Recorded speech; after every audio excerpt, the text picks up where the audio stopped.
I welcome you to our event, the National Ethics Week that we are going to celebrate. Good morning. My name is Matilda Shagu. I'm going to be your program director. Oh, my greetings were not recorded. Okay, thank you for that. Good morning. My name is Matilda Shagu. I'm going to be your program director this morning. We are going to have a launch on the Ethics Week. This is our purpose of the meeting here. Our program is going to be a short and to the point. I'm quickly going to go through it with you. But before we do that, I'm going to greet you all and greet all the labor relations officers and all the ethics officers that are online. And we also have our guests that we are going to introduce formally and acknowledge. But over and above that, we have got the minister and the deputy minister in our midst. A good morning and welcome, Minister and Deputy Minister. Minister for the Public Service and Administration, inkosi Mzamo Buthelezi. You are welcome, Minister. And the Deputy Minister, Ms. Kekana. You are welcome, Mbogoto. We appreciate and welcome you in our midst. And for the two of you, we appreciate that you are joining us this morning. Colleagues, we are scheduled to be here for about an hour or a half of that hour. If we can just go straight into our program, we are going to have the welcoming of our guests by Ms. Pleasure Matseho, our director within TAU, and we are going to have the overview of the progress that is made within the ethics space in the public service, and that will be done by our chief director, Dr. Solomon Wogenrath Vermaak. After that, we are going to have an introduction of the minister by the deputy minister. Then we are going to have the formal launch by the minister. Then we are going to move into the closure of our program. Ladies and gentlemen, I'm not going to take long. I'm going to go straight to our first item and invite Ms. Matseho to come and acknowledge our guests.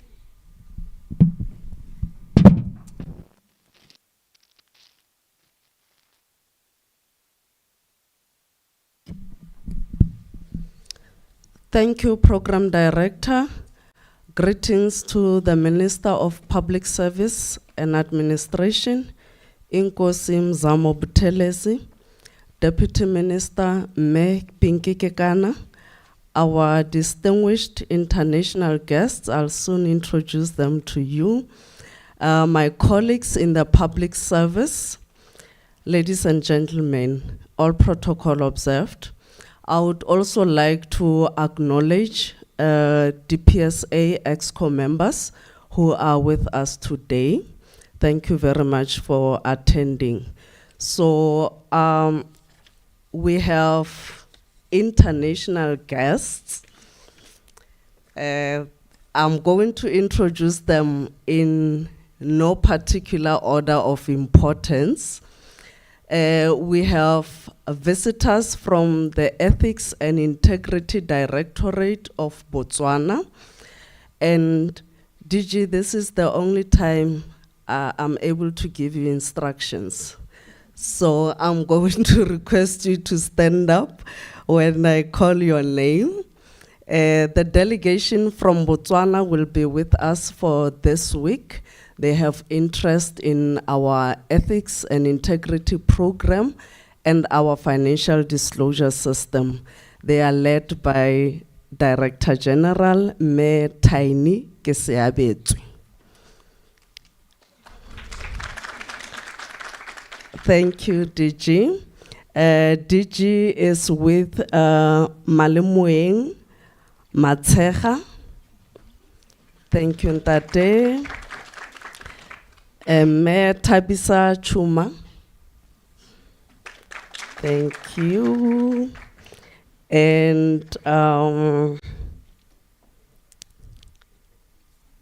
where's the other one? Okay, maybe, who's the fourth one?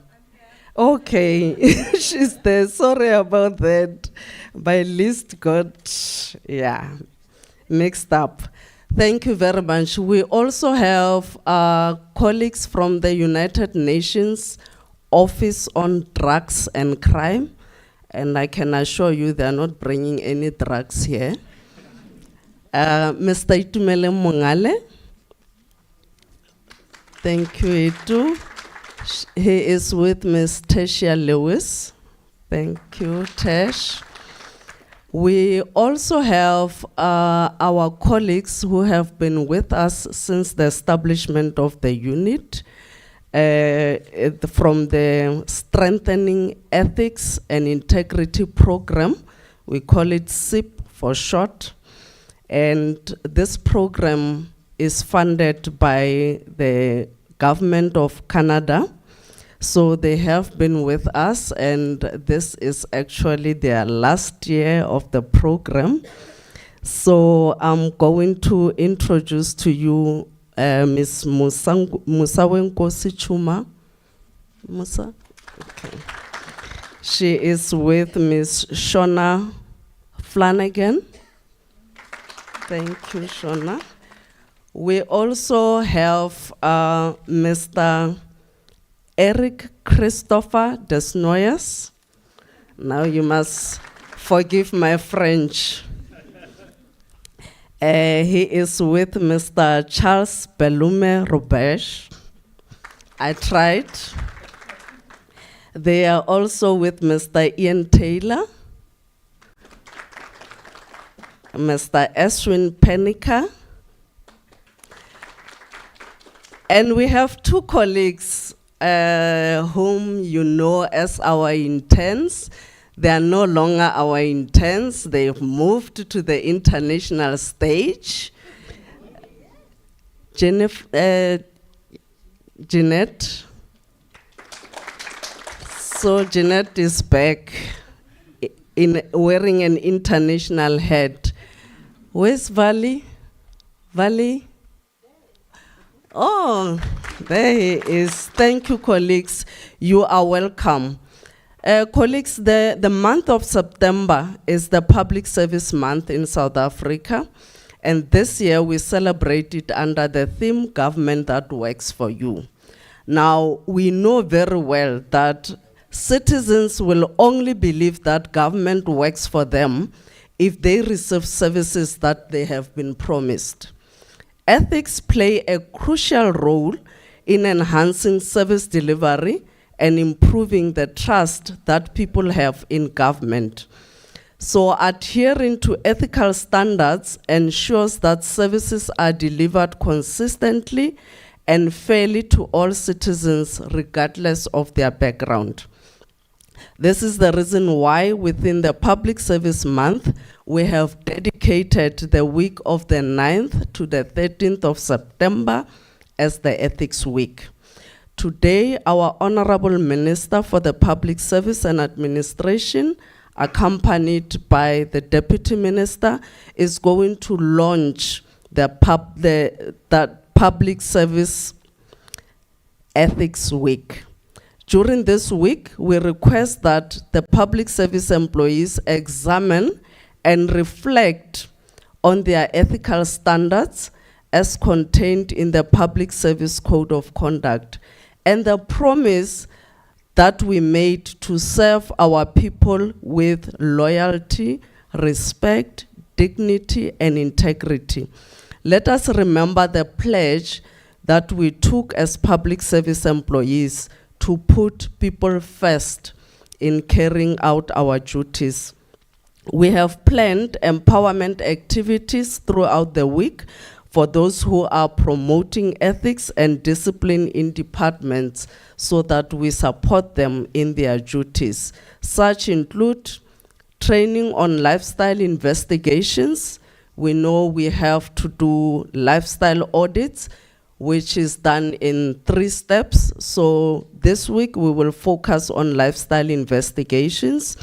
We will have training on discipline management. We will also have the National Labor Relations Forum and the National Ethics Officer Forum. On Thursday, we are having celebration of ethics and ethics officers in the public service.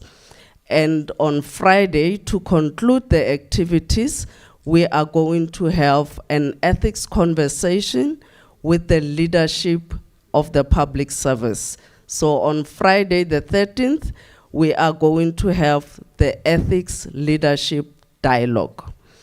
Colleagues, I know that sometimes we get overwhelmed by the corruption that is reported in the media and the unethical behavior we sometimes observe in our workplaces. But if every one of us commits to doing the right thing, we can collectively make a difference. Those who go to church will remember the song that says, "Brighten the corner where you are." I know we sometimes butcher it. And that is what I want to say to you. Among all the things that might be discouraging you, remember this song and make that commitment. Brighten the corner where you are. I thank you, Program Director.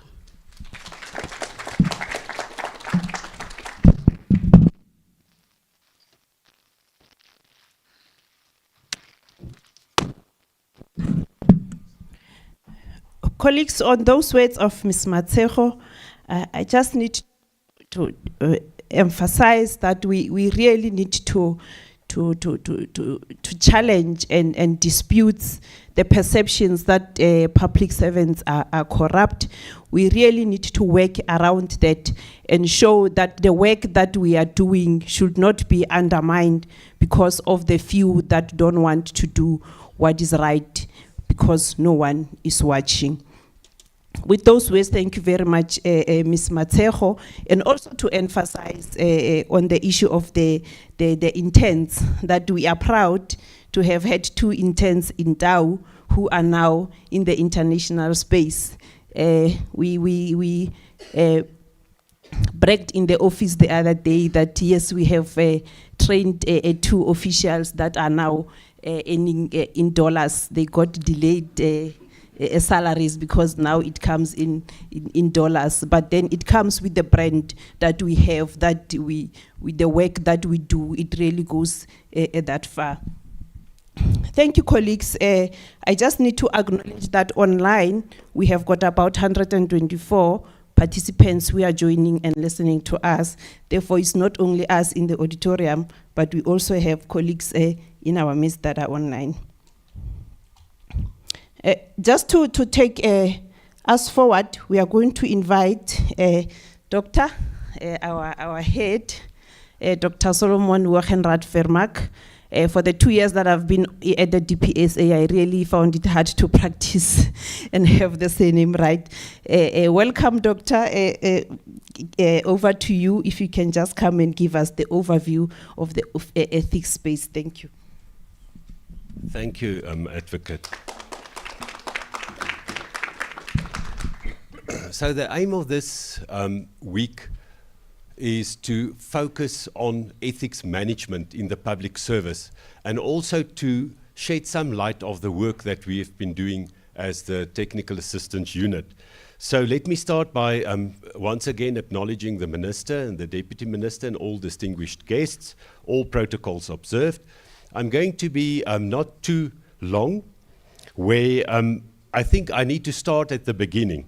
In 2019, the President proclaimed a unit which is called the Public Administration, Ethics, Integrity and Disciplinary Technical Assistance Unit, and this unit was fully functioning by September 2020. Our functions are clearly described in PAMA, the Public Administration Management Act, Section 15, and it has to deal primarily with ethics, integrity and discipline management. And the following functions is now reverted to us to take care of. The one is to provide technical assistance to departments on these concepts, to develop norms and standards on ethics, integrity, and discipline management, to build capacity in the departments around this, to strengthen government oversight, and to promote and enhance good ethics and integrity, and to cooperate with other institutions. Because this unit is not a law enforcement unit, we are an administrative body, and in that sense we do need to work together with other departments so that we can play an effective role. Now, the mandate of this unit ties perfectly in with the priorities of the minister that the minister identified around corruption, and that is the first one, to improve trust in government and government services by decisively dealing with corruption and corrupt officials within a specific focus also on whistleblowing. To improve discipline management, to ensure that disciplinary processes are completed timeously. And then the third one and the last one is lifestyle audits must be conducted across the board when the system is abused for personal and selfish gains. So with these as the background, the unit adopted 2 strategic thrusts, which the one is strengthening the ethics infrastructure, because if you have an ethical base, then you will have less corruption, and you will also have public servants focusing on the things that they pay to do, which is to deliver a service. The second one is to improve consequence management so that those public servants who do stray a bit gets then put on the path again to do the work that they're paid to do. So with this, I want to just provide a short overview of the work that we're currently busy with in this ethics space. So looking at the first section, and that is now the ethics infrastructure. For the past 3 years, we've been working on the ethics officers. They're the backbone of our strategy to improve ethics management in the public service, and therefore, for quite some time, we will still be busy with the ethics officers. We have currently more than 320 ethics officers, sir. Majority of them are female. And I think that's also why we have a lot of good work coming from the ethics officers, I must say. So the roles that they need to focus on is very clear in the public service regulations. The one is financial declarations, which is each year. Everyone in the public service must declare their finances at specific allocated times. They guide behavior of the people by implementing the guides that we draft on other remunerative work, the issue of gifts, doing business with the state. They manage the other remunerative work process. They conduct lifestyle reviews, and they also provide ethics advice, but also promote ethics in their respective departments. They're the ones that we see as our foot soldiers in the different departments. So we had some issues in the beginning, sir, where the ethics officers are rotated every year, and therefore if we build capacity, it's very difficult because every year you start afresh. But in April this year, we adopted a directive on the institutionalization of the function of ethics officers in the public service, where now the focus is on appointing the ethics officers. We also saw in the surveys that we've conducted through the Ethics Institute that there where we have an ethics officer, the chances to have good governance and clean audits increase significantly. So to assist them, because we gave them this task now, we need to provide them also with technical assistance. And therefore we have one-on-one workshops. We have also a National Ethics Officer Forum. We have one online in the beginning of the year, and you will also find that this year during Ethics Week, we also have an in-person National Ethics Officer Forum, where we then address all those issues that we have identified during the year as gaps in terms of capacity, but where we also do training on the directives and the new work that we have identified. And also looking at the public service public sector ethics survey every 3 years. That's done by the Ethics Institute independently from us, where they then identify certain gaps that we have in the public service in terms of ethics management, and that becomes then the focus of the National Ethics Officer Forum. So we also provide them with guidance on the norms and standards. We have produced this year the first ever guide on conflicts of interests that goes from the procurement side to the recruitment side, all of it. It's one document that encompasses all of these, the first time that we could do that. And then also we have a directive on conducting business with the state. We have a directive on other remunerative work that we have adopted. And you can go and look at the DPSA website. There's a number of guides that we have developed over the past years on specifically to assist the ethics officers with the work that they are entrusted to, such as on managing ethics. There's also one on establishing ethics committees, and then ethics risk management as well. So this year further on, we will also focus on establishing ethics committees to oversee the ethics officers. And in this, we launch in the National Ethics Officer Committee guide that has been benchmarked with international practice to make sure that we also start focusing on the committees.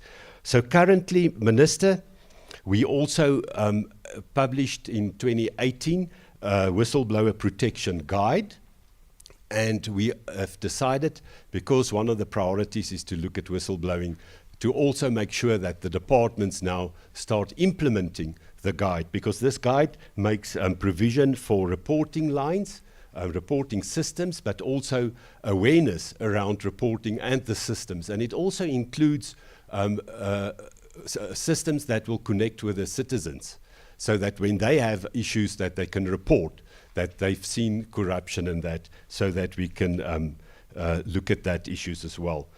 The beginning of this financial year, on the 1st of April, we also adopted a witness protection guide, where we work very close with the Office of Witness Protection under the Department of Justice, so that when a person experience or see first-hand corruption and his life is in danger, that when he goes somewhere to blow the whistle, he will be killed or she will be killed, they can then utilize this guide to facilitate for them between us and the Office of Witness Protection, quickly to integrate them into the to enter them into the witness protection program, so that they can be protected. It also has an element that where you now, for example, are going to testify in a disciplinary hearing and your life is a danger, that this Office on Witness Protection will also assist if it's severe enough that it will actually cost you your life.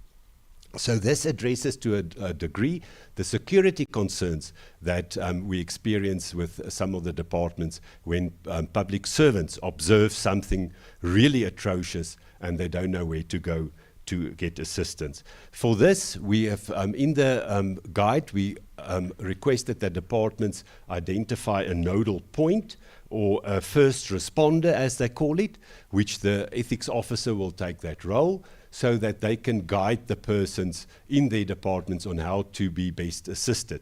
And now with this, we are supported by the GIZ, the German Institute, to where we developed first responder guides, and that we also now provide training during the year to ethics officers on how do you respond then if someone comes and requests you to assist them with witness protection. Now,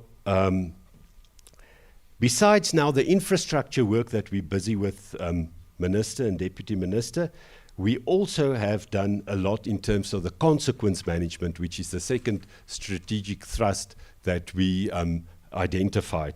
Now, just as the ethics officers, and I saw the bias when Advocate Shaku introduced, where she started first with the labor relations officers, and I always start first with the ethics officers, but we must give credit to the work that the labor relations officers are doing. They are the ones that is really, like the ethics officers assist us with the ethics management, they assist us with the consequence management and the second part of the strategy that we have as this unit.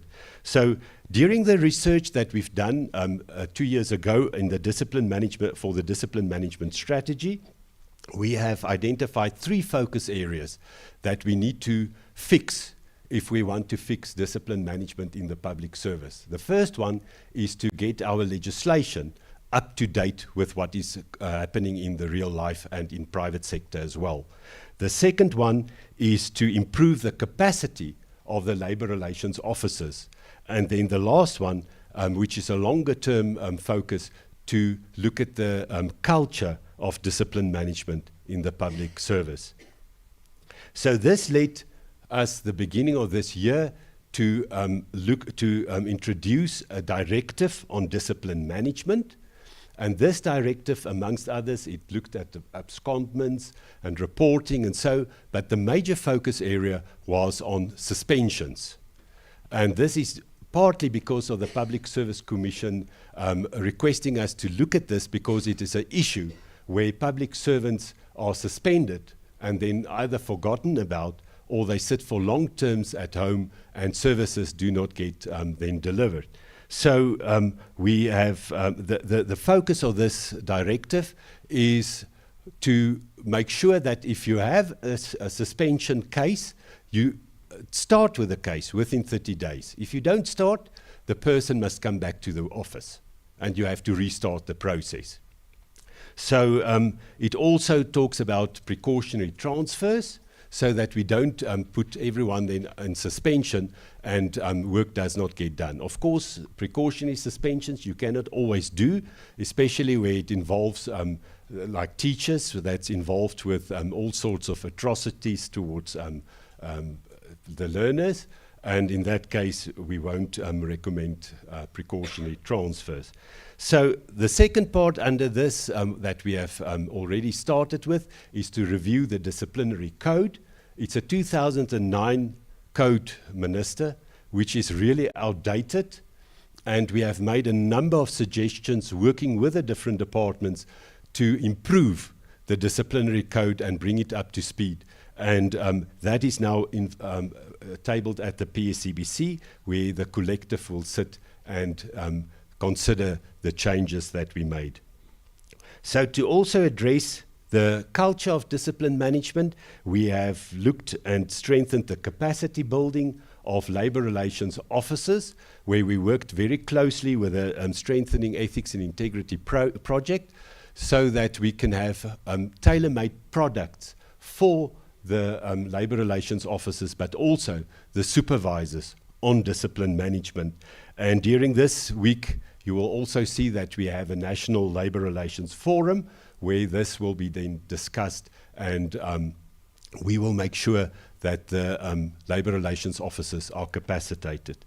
Now, another one of your priority areas, Minister, is the long overdue of cases.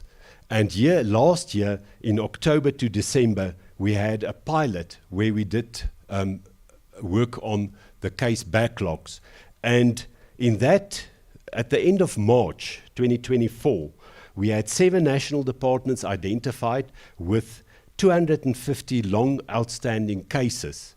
And when we were done, the 2 people that were allocated for this work uplifted 133 of the cases, which is a 53% resolution rate. For the provinces, we identified 172 cases that they resolved, and they could manage to resolve 40% of their cases. So based on that, we've introduced from the beginning of this financial year the case backlog project as part of the work that we do as a unit, where we monthly now identify those departments and look at mitigating the risk of increasing case backlogs. So the first thing that we found at the end of July, when we consulted our statistics on the partial system, that we saw that there's a definite decrease in registered disciplinary cases. We also found that suspensions decreased considerably.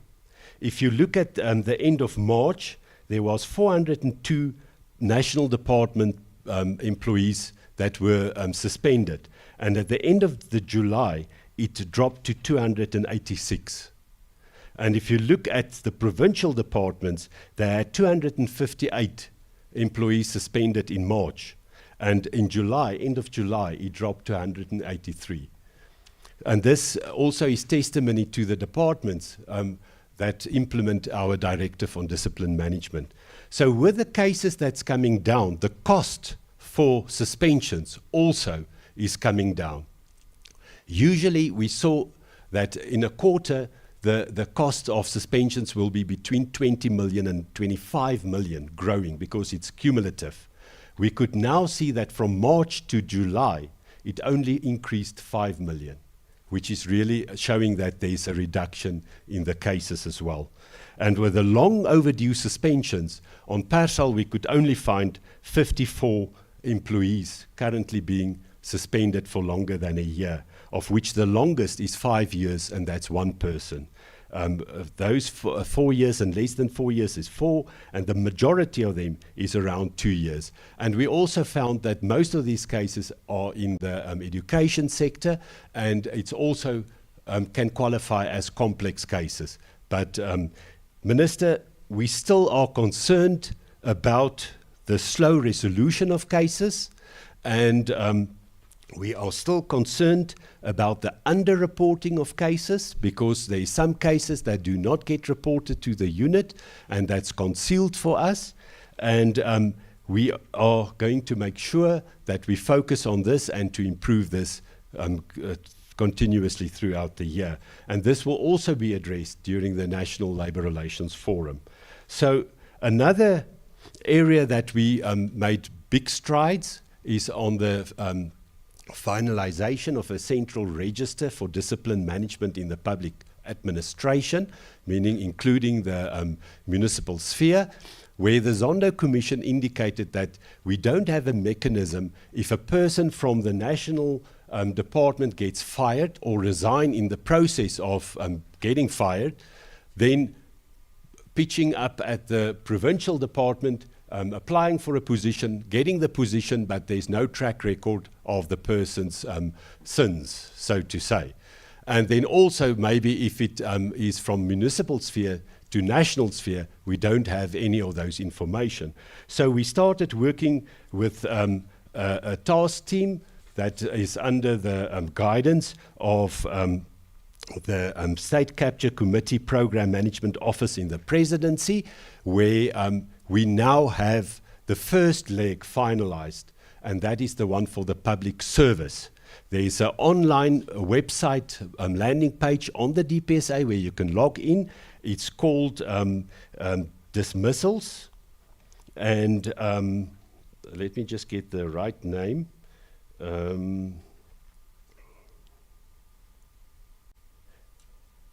I think it was dismissals, but you go onto the system, it's on the landing page, it's a little block that says dismissals in the public service. You click on that, you enter a person's ID number, and then the system will tell you whether this person has an issue with its discipline management record. Then you can contact the department and you will get more information, and that needs to be considered when you appoint people. And we are now busy working with the DCOC and SALGA, where we have two work streams identified. The one to broaden the system to include now the municipalities, and also another work stream where we work with the legal services to have, under the Public Administration Management Act, regulation that will guide the use of this register, so that people now utilize the system before making appointments. Another area, Minister, that we are focusing on is that of lifestyle investigations. Here again, we have a lot of international support from the beginning, from the World Bank, from the United Nations Office on Drugs and Crime, and currently the SCIP that assists us to develop the necessary tools for the departmental investigators to do justice to this work. So by the end of July, we only had 4 national departments and 9 provincial departments who did not conduct lifestyle audits out of 160. And we also found that 147 of those compliant departments now refer to 191 SMS members for investigations, and they're currently busy with the investigations, providing quarterly reports to the unit so that we can track what the investigations is yielding. Now, Minister, to conclude, we are slowly but surely moving as a unit and as a public service away from mere compliance for the sake of compliance, where we check and monitor and make sure that everyone is towing the line. We want to be at a stage where we now, the values that's enshrined in our constitution becomes now the guidance for the public servants when they make decisions that's affecting people's lives and when they're delivering services. So we're working with the Ethics Institute, where the beginning of this month we have launched the ethics survey, where public servants can participate in that to give us guidance on the ethical issues that they find, and that will give us enough information to identify the opportunities and also the risks that we face in order to move us away from just compliance to become more responsive.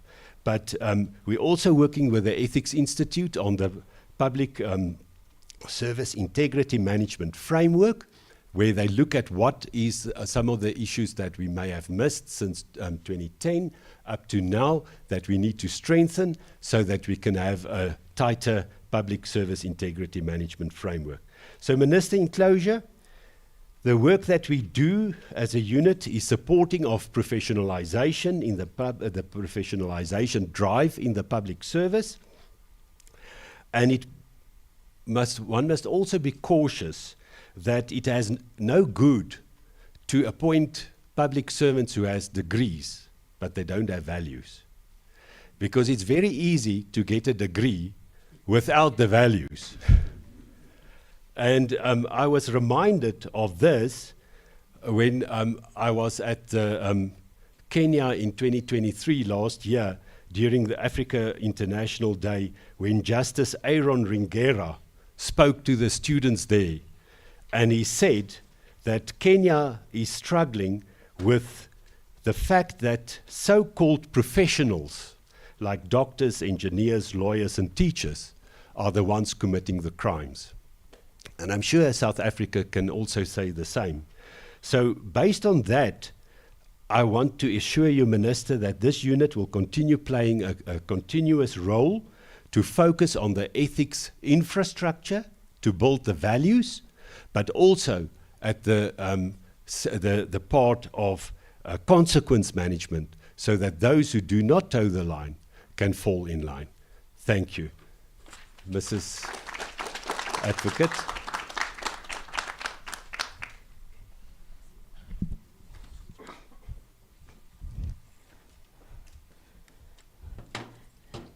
Thank you, Dr. Solomon, for sharing the space of the progress that has been made in with ethics. It's really important that at times we share the work that we do, but most importantly, it's important to also encourage our ethics officers with the roles that they partake. We acknowledge that the institutionalization of the public's of the ethics officers in the public service is a new space. However, it is not their only role to ensure that we are ethical. It goes from the bottom to the edge of the head of department that we practice ethics and integrity. And maybe we also not doing justice to share that you should know what is in the code of conduct as public servants. We must encourage them, and we must not undermine the rules that come with that booklet of the code of conduct. But moreover, we must also share. I know I might be in trouble with this, but we must also share that if you're not ethical and not comply with that, what do you call it, pledge? The yellow one, booklet.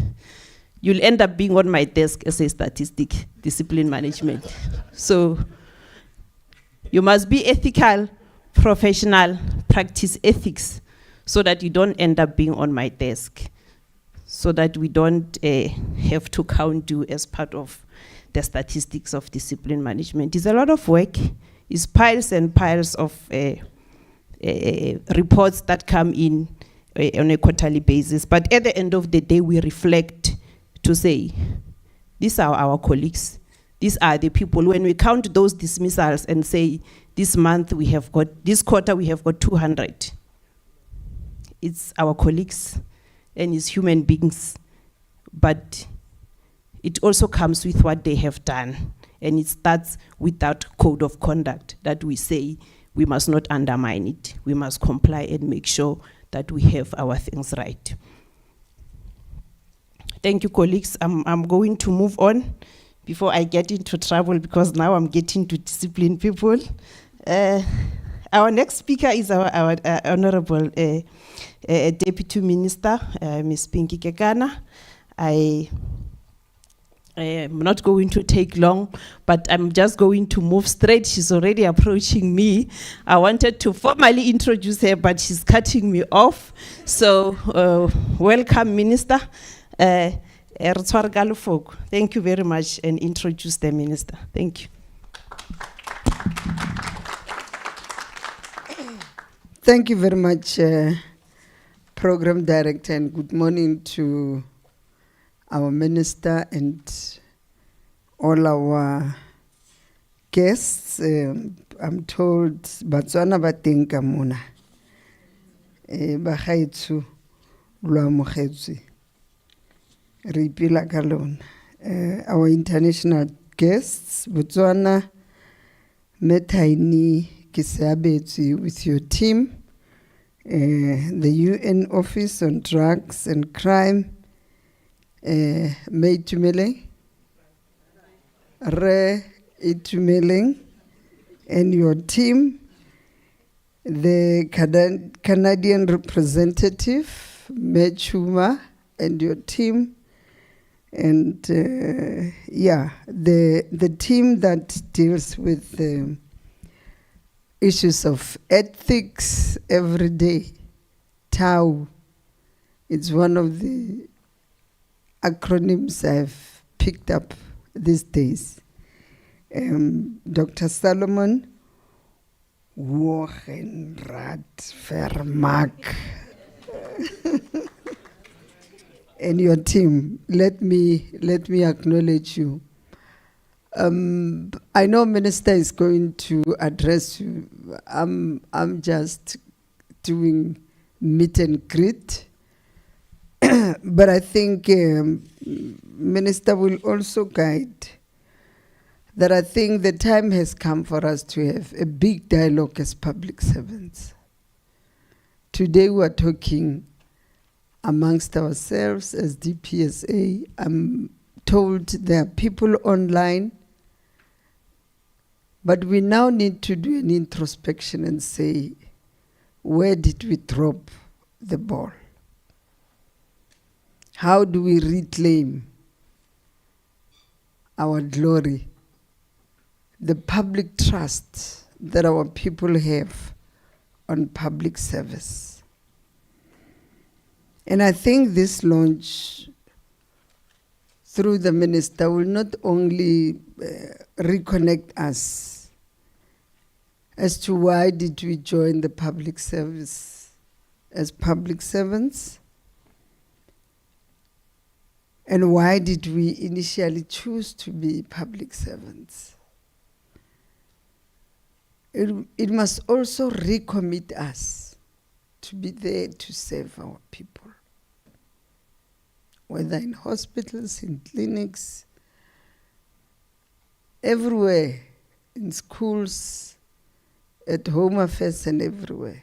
Our people must have that confidence. I know Minister is very passionate and he's going to say, you must say that thing that you always tell me, Minister, and share it with them. We are a constitutional democracy. And your chapter, you know it very well, it's chapter 10. South Africans like their rights. So public servants, why are you not adhering to section 1A of that constitution? Because you know how you guys, in everything that you do, the constitution, my right and end. Let's all go back to that 1A. A high standard of professional ethics must be promoted and maintained. Why are we not adhering to that? Professional ethics. And that's what the Constitution enjoins you to do. Promotion of ethical and professional public service. And at the heart of it is professionalism. At the heart of it, it's adherence to ethical and basic values that our people want out there. Those principles that govern public administration. That is what is at the heart of your 1A. Why are we dropping the ball? And it's not me. It's not the minister. It's lessons learned from the Zondo Commission. It's not us.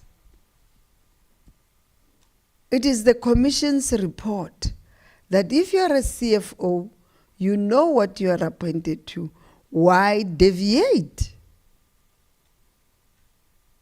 Why agree to be coerced to do wrong when you are a professional?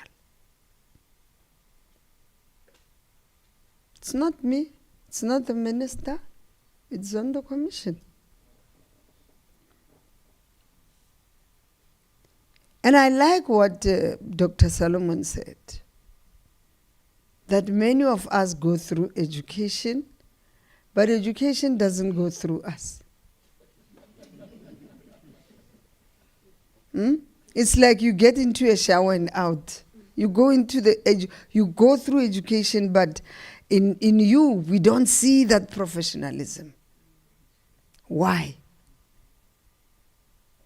So, Mina, I'm going to, Minister, we must talk to NSG, National School of Government.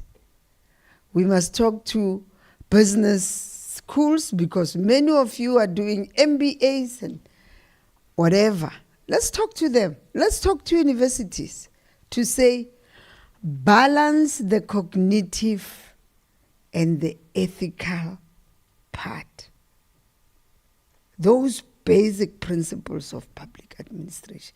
Let's balance them so that when you come out of that education, you are an all-rounded public servant. We're missing that. And I'm not saying I'm clean, but I can tell you, touching lives, making a difference, will make you sleep and sleep tight. Just touching life and making a difference will make you sleep and sleep tight. You know, we still pride ourselves with the characters of OR. October is OR's month. Oliver Reginald Tambo. We pride ourselves with the characters of Madiba.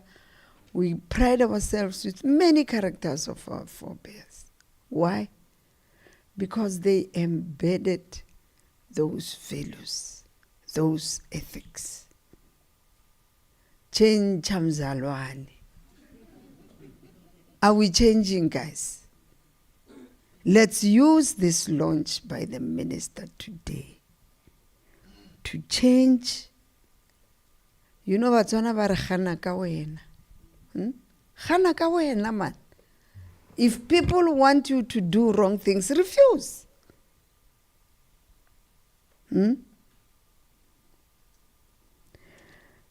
Let's put our people first, and let's reclaim back that glory. It is my singular honor and privilege to introduce to you a family man, a God-fearing person, a prince and a direct descendant of King Mpande, a leader of Embongongweni clan, former MPL of KZN legislature, former mayor of Zululand district, somebody I met since 2012 in parliament, and currently appointed to serve as the Minister of Public Service and Administration. Shenge, it's your opportunity. A round of applause.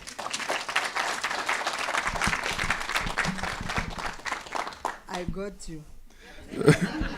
Thank you very much. You know, I'm not sure whether I should be happy, Doc, that your presentation here seemed to have impacted us in terms of declaring different interests, because now the DM is declaring as to when we met.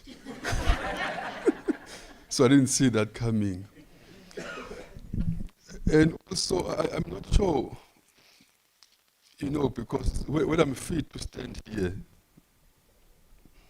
you said yourself,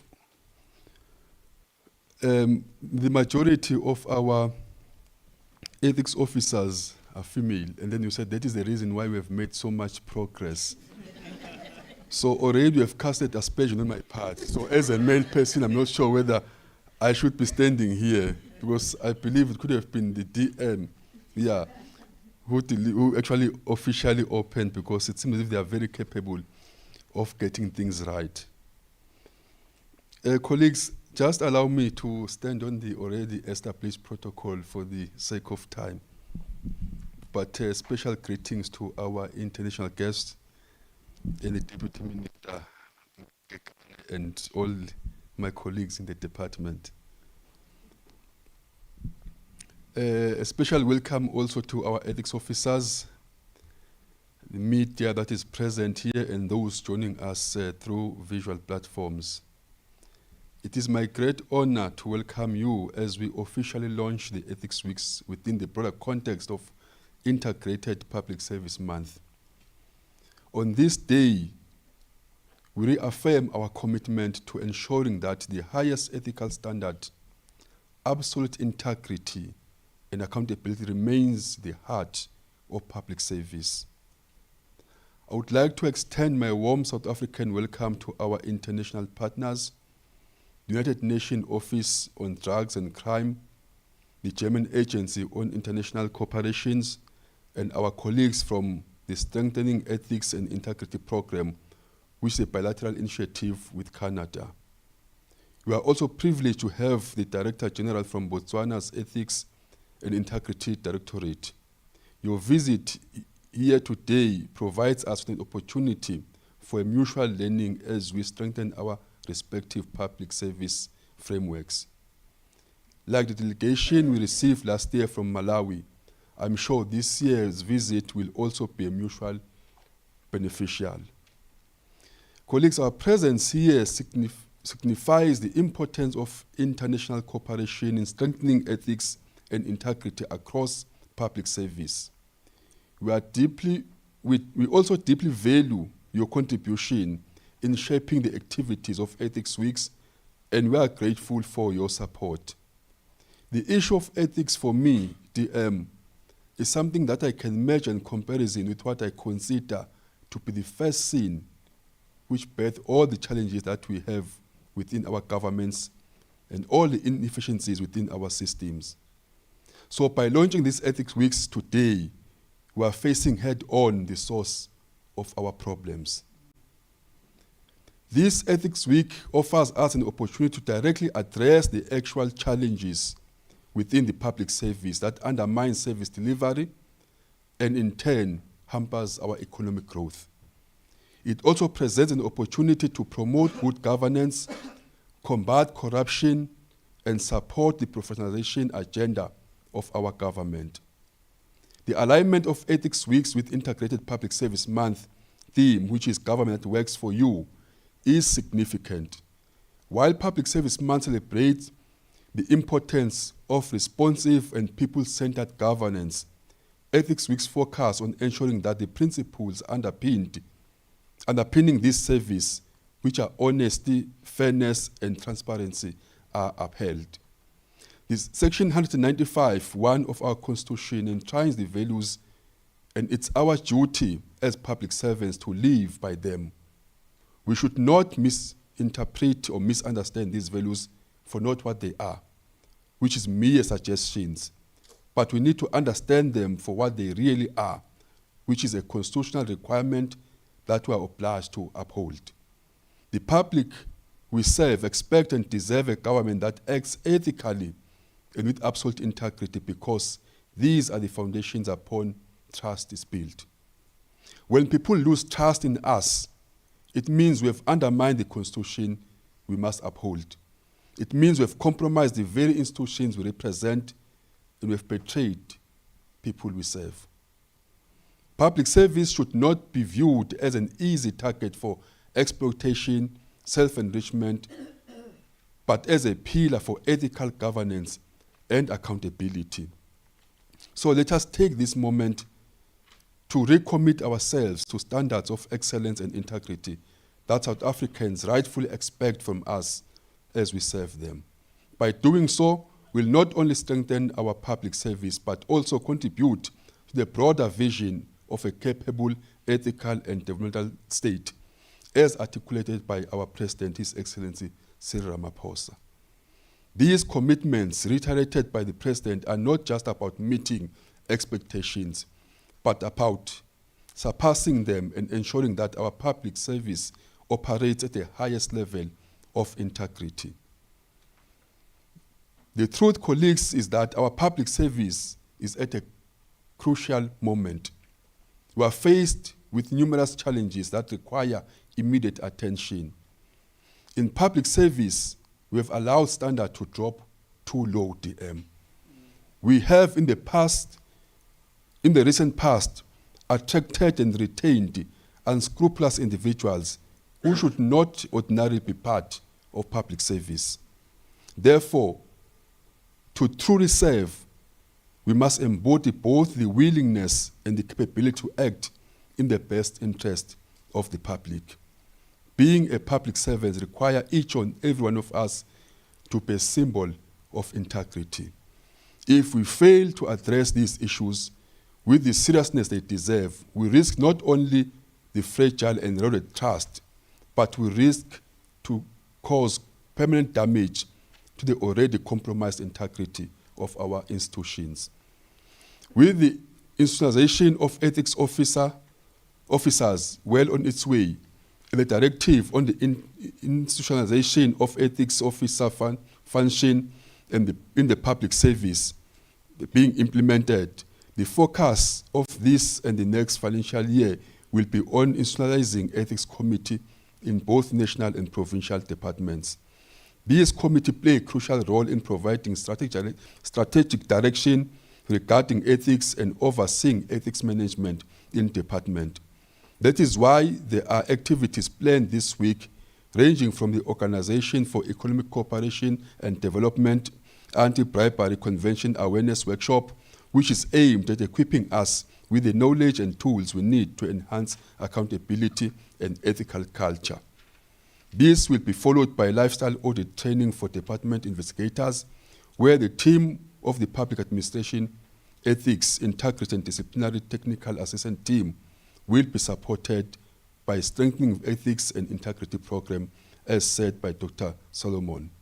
Last year, during the Ethics Weeks, Several investigators were trained. And as a result of this, 147 out of 160 national and provincial departments conducted lifestyle audit as at the end of 2024 January. This is an improvement of the 137 departments that did so in January 2023. I therefore wish to commend the dedication of our departmental investigators by making sure that lifestyle investigations were conducted in their departments. This year alone, 191 senior management services officials, of which 97 were from national departments and 94 from provincial departments, were referred for investigation by their department. These officials, together with 1,180 non-senior management services officials, were from 27 departments, and 7 of those were from national departments, or from national, 27 from national departments and 7 rather from provincial departments. Progress report submitted to the technical team reveals that investigators are investigating conflicts of interest, incomplete disclosures, non-disclosure of assets, directorship, companies' immovable assets, the stated value of assets, allegations of conducting business with state, performing other remunerative work outside permission, and alleged unexplained wealth. With the training to be provided this week to departmental investigators, I'm confident that the detection of corruption and unethical conduct will strengthen the lifestyle audit process. Colleagues, the stats above proves that these activities are not just for show, but are part of the comprehensive strategy to build a more accountable public service. Our goal, therefore, is to create an environment where ethical behavior is a norm and there are clear consequences for failing to meet our standards. I wish to thank those departments that have embraced the lifestyle audit process. Equal to those departments that have not heeded the call, we send a stern warning to them and urge them to take advantage of this training opportunity provided this week. We also call on them to begin conducting lifestyle audit, as we have made this #1 priority in addressing corruption in the public service. To address ethics risks in departments, the technical team, with the support of National School of Government, is developing a self-assessment tool for the heads of department to guide them to manage ethics in their department. These institutions are going to use National Ethics Office Forum to consult on this tool before it's implemented in the public service. I consider this DM to be a critical instrument to support HODs with the ethics management process. This tool will be made available to all departments, enabling HODs to determine whether all ethics risks are being adequately addressed. To independently assess the ethics culture of the public service, the Ethics Institute, launched on the 3rd of September, is another iteration of the 3-year public service ethics survey. This will not only provide us with an overview of the state of ethics management in the ethics culture, and the ethics culture in the public service, but will also assist departments by identifying the prevalent ethics risk in need of mitigation. In order to properly address ethics risk and effectively manage ethics in the public administration, I urge all public service employees and municipal employees to participate in this online survey. Allow me, Chair and Program Director, to also provide you with another short overview of other planned activities for this week. This includes the National Ethics Office Forum, planned for the 11th of September 2024.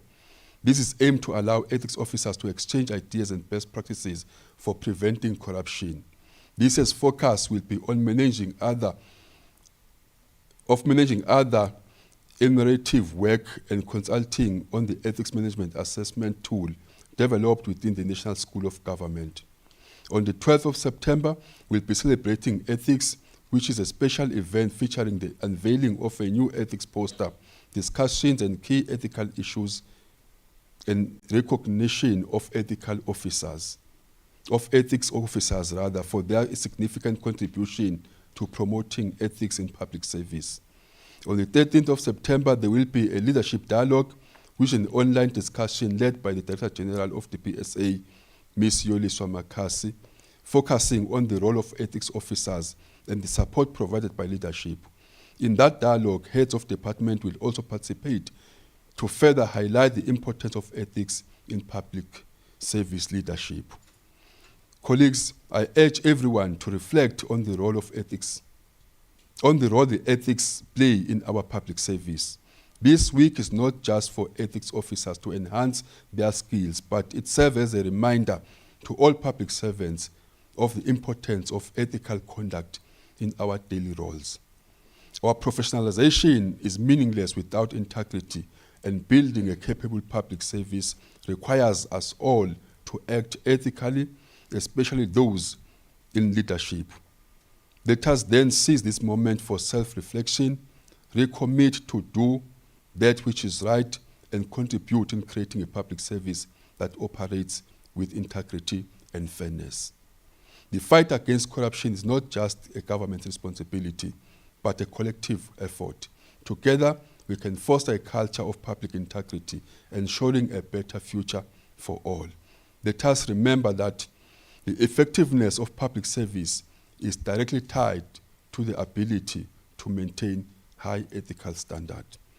We want our public service to be a model of integrity and excellence, not a cautionary tale of what happens when accountability is lacking. We must commit ourselves to a high standard of ethics and accountability. This week should be an opportunity for us to reflect on the practices, learn from one another, and strengthen our resolve to uphold the values enshrined in our Constitution.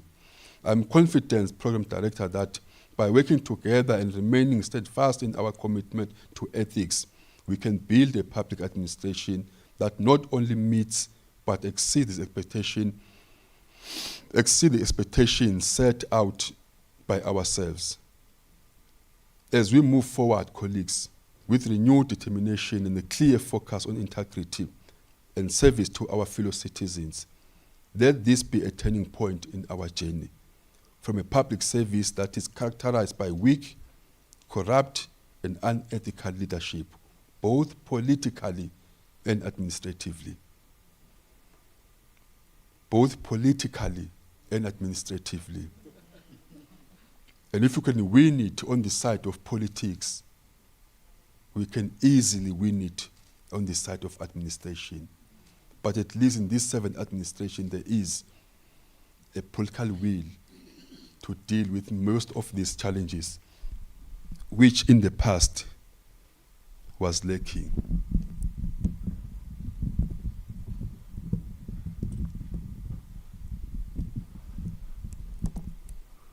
So we must move from this to a more ethical and accountable public service. Colleagues, everything that is good for both our country and our governments, it starts with us. So let us do right, not for our sakes, but for the sake of the highest calling that we accepted. Through some of us took oath of office, some of you blessed. Just for that sake, let us do things right. For the sake of our oaths as executive DM, and for the sake of your pledges as officials in government.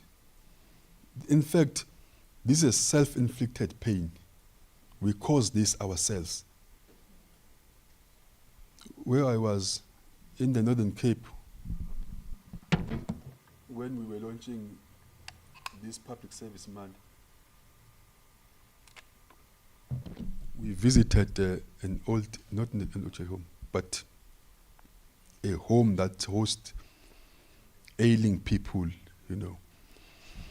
When we're back discussing what we observed today. I said something to my colleagues. I said, you know, sometimes you don't need big muscles to win whatever battle or war that you are facing. But you need to take a conscious decision in your mind to say you are tired. Even if you feel that you still have energy. But if you choose and decide that, you know, now, I'm tired. And I said that in Afrikaans, you know, ons moet, what did I say? Not more. It must come to a point where we say, ons is hard fall. You know, I made an example like of a couple, husband and wife or girlfriend and boyfriend. You know, when you fight every day, but the moment you take it, you say, you know, I'm tired. Even if your partner stand up and wada, you say, I said, I'm tired.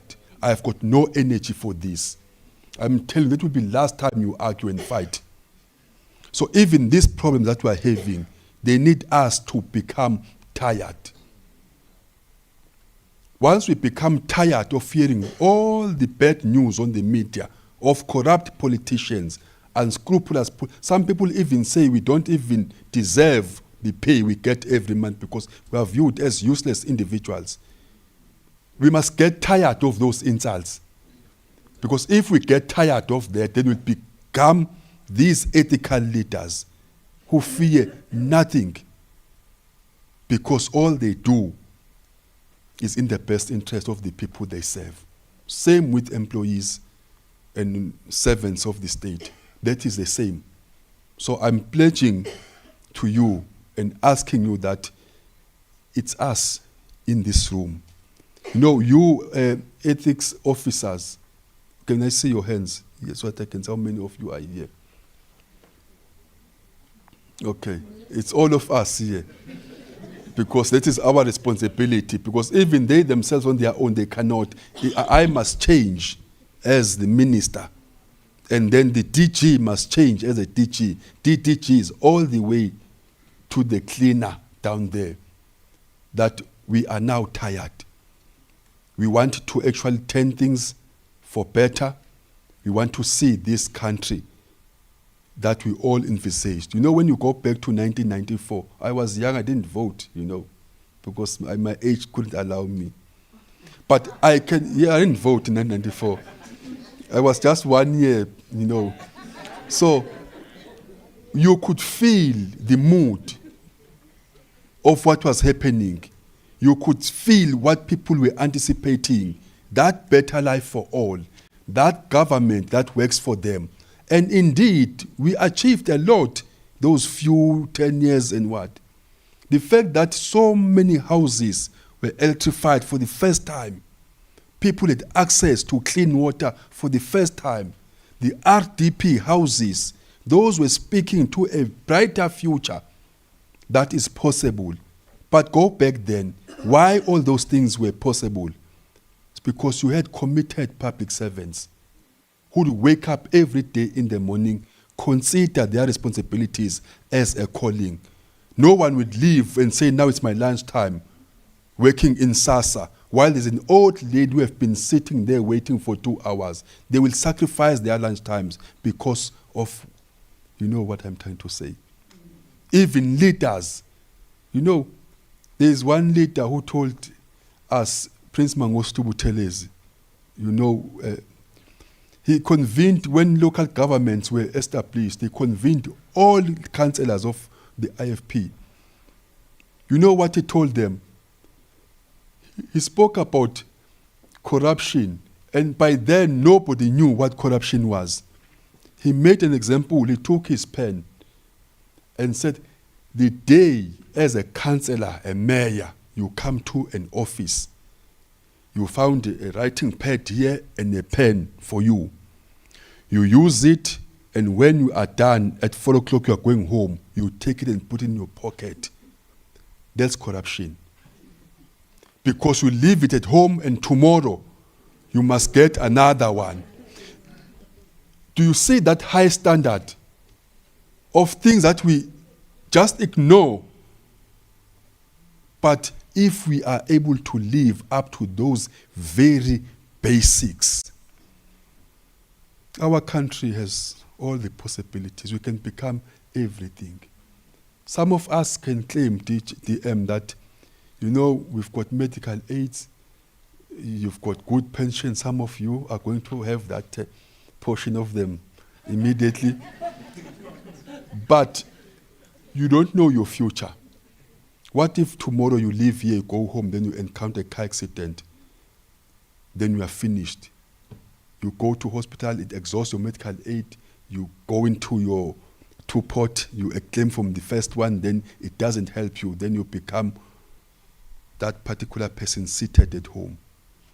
Is this government that you are creating going to be able to sustain you? Because you will be out of the medical aid, you'll have to rely on the services of our public hospitals. That you are building now, is it the kind of a hospital that you wish to be served in the future? That is what should guide us all the way. We must create a state that is capable, that is a state that will be able to serve me my own way. If I want to access an antibiotic at a level of a clinic, that's how much effort I must put in building that state. If I'm unscrupulous, I must tell my organization tomorrow and say, President, thank you very much for trusting me. I think I'm not fit. I'm quite the opposite of what you need to build this ethical and capable state. It must be capable to look after your grandchildren, because you don't know your future. So that is what should guide us all the way. Thank you very much, Dr.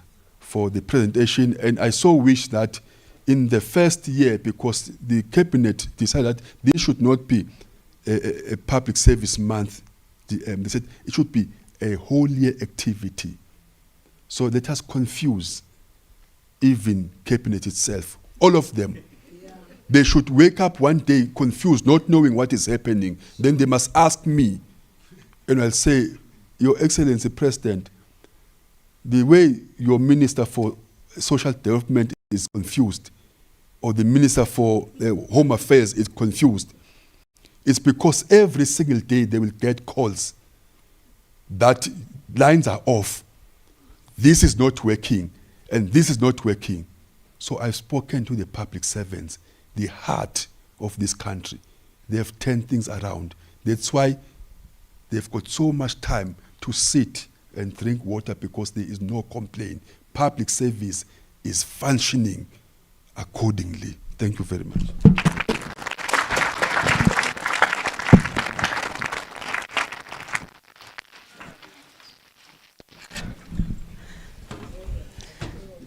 Thank you very much, Minister. I thought I was in trouble earlier on, but I take it we are now more disciplined than earlier on when I spoke about discipline.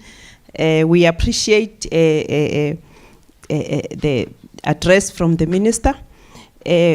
Colleagues, I think we are now almost at the end of, or we are at the end of our program. But with the more emphasis, I just need to highlight that the launch, this launch of the Public Service Week, we have set now the spotlight on the ethics officers. We encourage them to participate in all the activities that have been lined up for the week, because this is for them, is for your support, for their support. And we also encourage other colleagues, management, and all other employees in the public service to support the ethics officers, because their work will come a long way with encouraging an ethical and professionalism in our functions. Colleagues, with that, we have had the activities that have been planned ahead. Ms. Mzamo shared some, and also the Minister highlighted other activities. However, those who still need more information about that, they can contact us, we will enlighten them.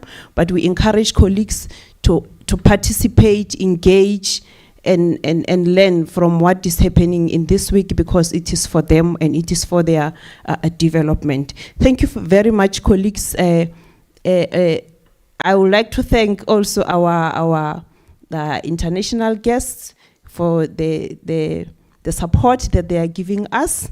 because with them, we know that we have come a long way. I would also like to thank the Minister and the Deputy Minister as well to be here, and the Dr. Solomon, the Chief Director of TAU, and also colleagues from TAU that have made this event possible, and all other, the DPSA team, to have supported this work. Thank you very much. We are now at the end of the launch. Colleagues can continue and partake in the activities. I understand there are some also planned for today. No, okay, not today. But for the whole week, we have a lined up of activities that we are going to have. Thank you very much, ladies and gentlemen. You may now disperse. Thank you.